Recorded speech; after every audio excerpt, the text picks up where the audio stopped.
Hello,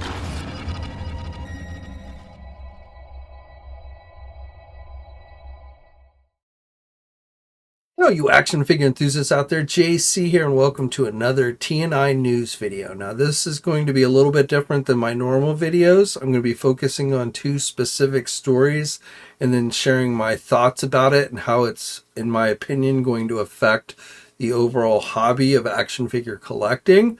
So, might be a little bit of rambling going on with this one, but hopefully you'll hear me out. So the two bits of news, both involving Hasbro. The first one, bad news, definitely bad news, is in regards to the announcement yesterday that Hasbro will be laying off almost 20% of its workforce over the course of the next 6 months, starting as soon as this week. So that equates to about 1,100 employees that will soon be unemployed. Many of which live in Rhode Island or the Rhode Island area where Hasbro is located. They're also going to be closing some of their offices there in Rhode Island, according to the reports.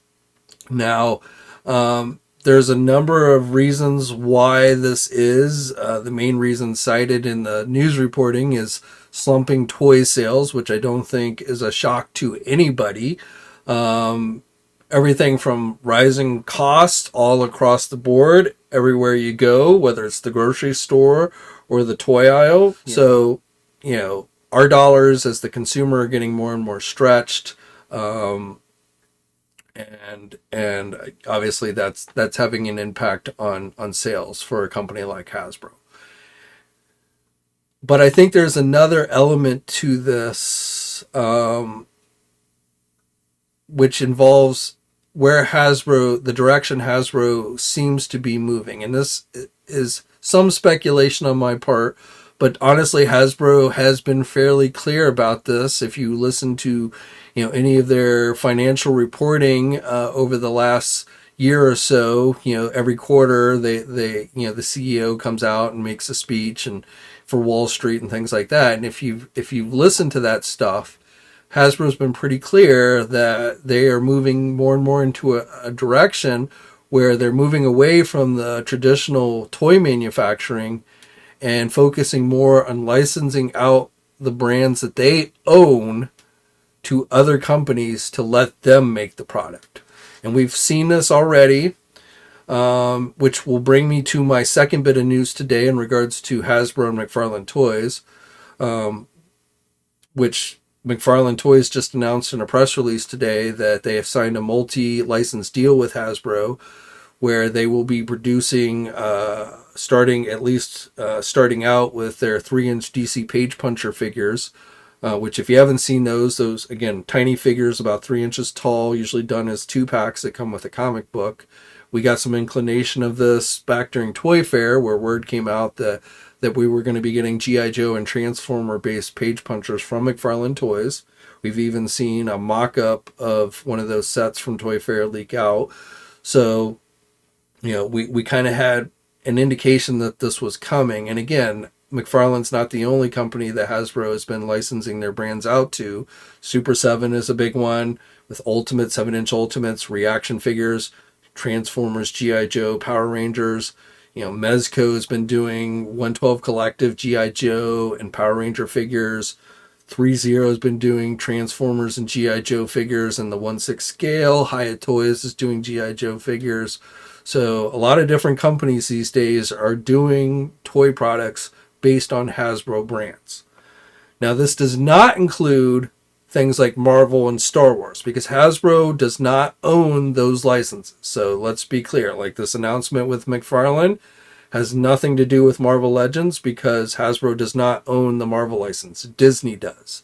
So if McFarlane Toys was ever to do Marvel-based products, which Todd McFarlane himself has stated he's interested in doing, at least based on his own artwork, he would have to approach Disney and get them to give him a license to be able to do that if that were to ever happen.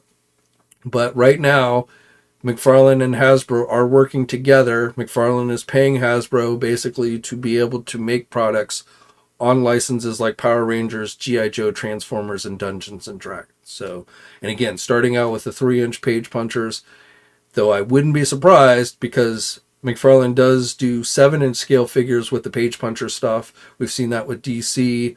I would not be surprised if at some point we see McFarlane doing larger scales, 6 or 7-inch scale figures for Hasbro-based products, just like we've seen with Super 7. So I think that is very likely to happen at some point. So what does this all mean for the hobby in general? So I'm only going to speak to action figure collecting.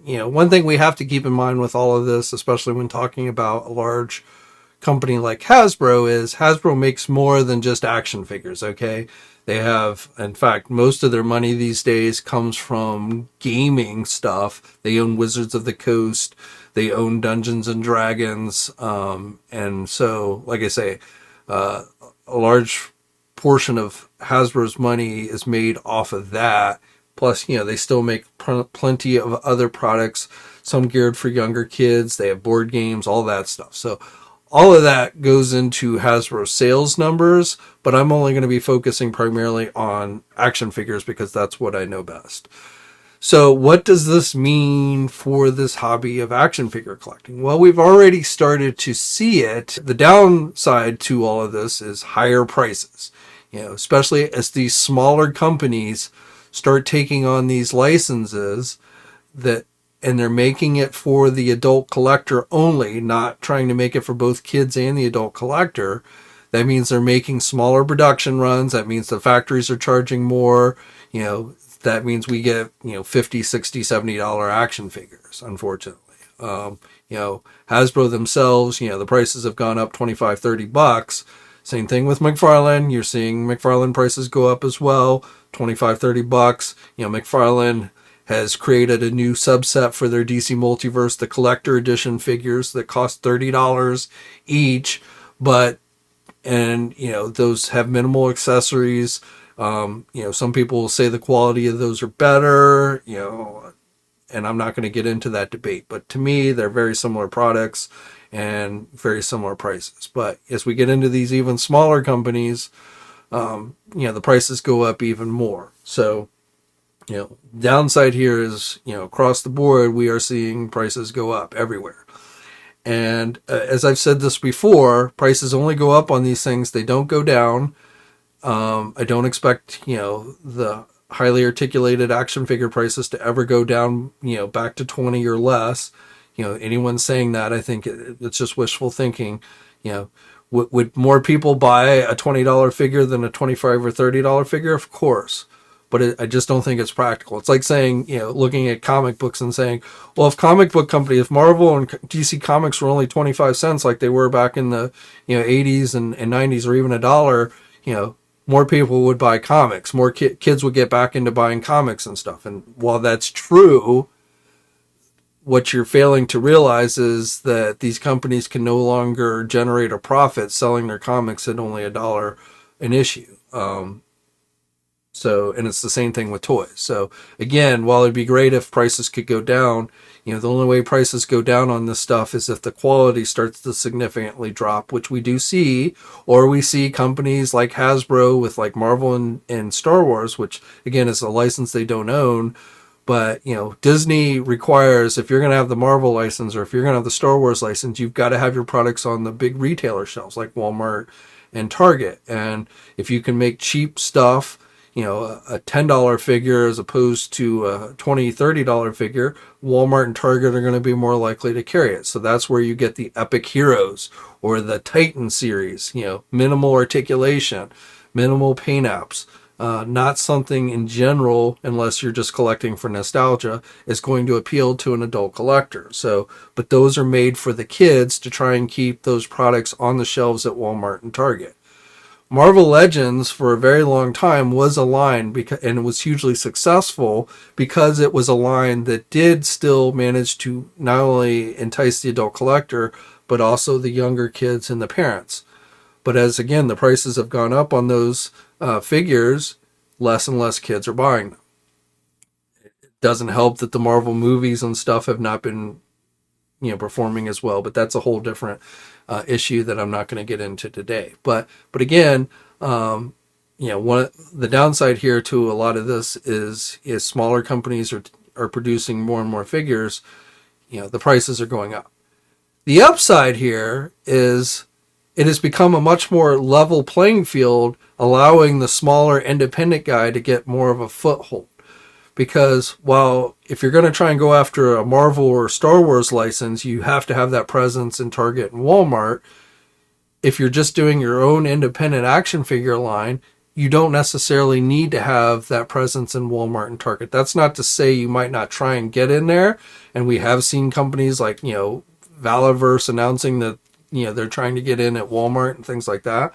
But don't necessarily need to have that happen in order to be successful, because a lot of adult collectors buy their action figures online. There are still some that go out to Walmart and Target every day, but more and more, especially since the pandemic, adult collectors buy their stuff online. So you're seeing more and more of these independent companies start to get a foothold, which I think for the longevity of this hobby is a good thing, because people like myself that are getting older and older, as I've said many times before, I collect action figures for nostalgia primarily, to recapture the magic I felt as a kid growing up with these brands, G.I. Joe, Transformers, things like that. But those are probably not going to be as appealing to younger people coming into the hobby. And I do think there are some young people that do come into this hobby. I've seen them at conventions and stuff.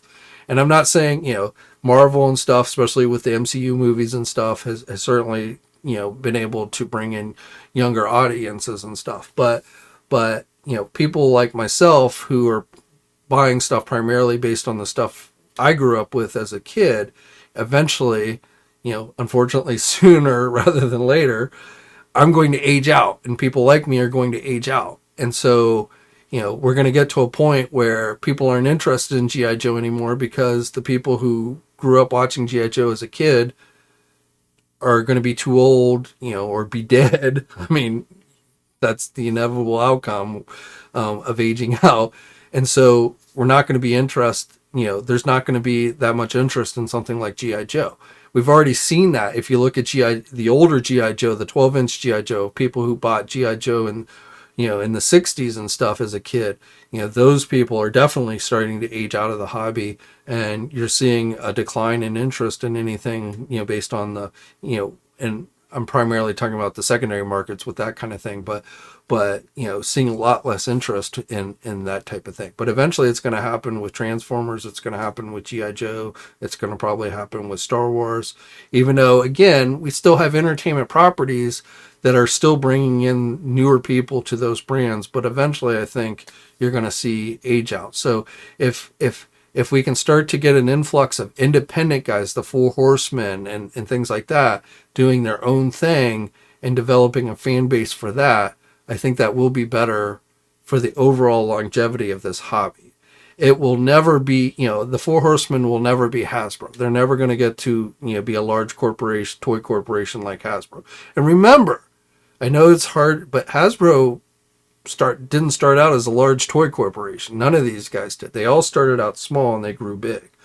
But I think the days of anyone growing into another mega, corporate toy company are over, because I just don't think you're going to ever reach the, consumer base that the toy companies once did. But that doesn't mean a company like Four Horsemen can't still be successful. So even getting back to like the layoffs. So while it sucks that people are losing their jobs at Hasbro, hopefully other companies like a McFarlane, as they take on these licenses, will need to hire more people. And so, hopefully people will be able to go from one toy company to another. While Hasbro maybe is downsizing their workforce because they're getting out of manufacturing, they can, another company that's ramping up their manufacturing can take on some of that workforce. And then again, some of these guys, as we've seen with like Valaverse and stuff, that ended up, Bobby Valla used to work at Hasbro. He got laid off, and then he started his own toy company. So, there'll be more opportunities for that type of thing, hopefully. So I think that's an upside. And then for us as the consumer, assuming you have the disposable income to spend on the stuff, while it's going to be more expensive, we're getting opportunities to get things that at one point we would have never gotten, like, the really cool HasLab His Tank, which, I love. And I don't regret spending the money on that. So, we get things like that. But again, downside is prices will continue to go up, which will mean that people who don't have that disposable income will leave the hobby. The upside is more opportunities for smaller guys to maybe get a foothold in the industry, which will expand to allow the hobby to grow beyond just those collecting for nostalgia like myself, and possibly allow us to see some pretty amazing things as far as action figures go. So it'll be interesting to see how things play out, but again, that's where we are today. And as far as Hasbro goes, I definitely, you're going to see them. I won't say they will ever completely get out of making toys, but I think you're definitely going to see them moving more and more away from that and just licensing their stuff out.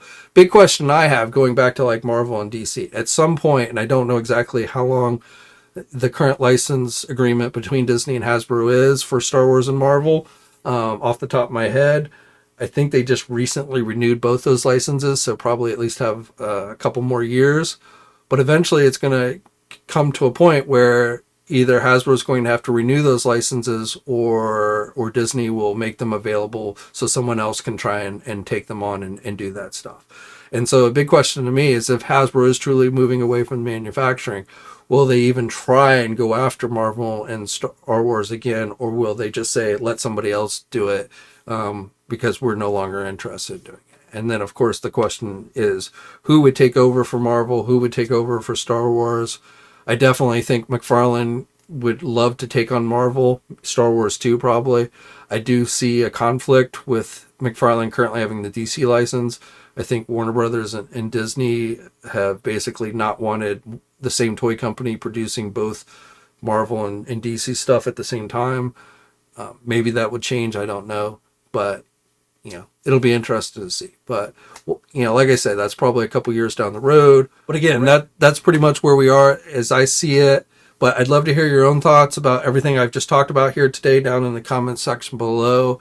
Of course, if you are new to this channel, please think about subscribing for all the latest action figure news. Hit that bell notification so you're alerted every time I upload a new video. Stay safe out there, guys, and until next time, I'll catch you later. Hey, thanks for watching today's video, and be sure to subscribe to the channel if you haven't already, and hit that bell notification so you're alerted every time I upload a new video. And be sure to head over to the Toy News International and Marvelous News message boards communities. It's a great place to talk toys and win cool contests like $100 store credits to Big Bad Toy Store. And remember, action figures are great.